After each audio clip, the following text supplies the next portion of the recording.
ఏ పూలు తేవాలి ఈశ్వరా నిన్ను ఎట్లా పూజించాలి శంకరా ఏ పూలు తేవాలి ఈశ్వరా నిన్ను ఎట్లా పూజించాలి శంకరా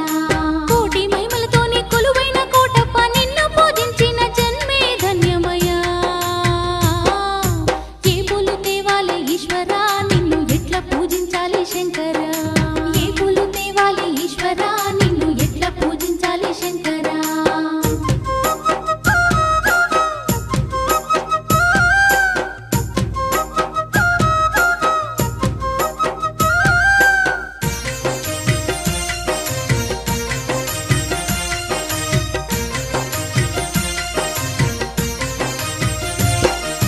దివ్య మంగళ రూపం దీనుల కాచే హస్తం దిక్కులన్నీ ఏలే సక్కాని శంకర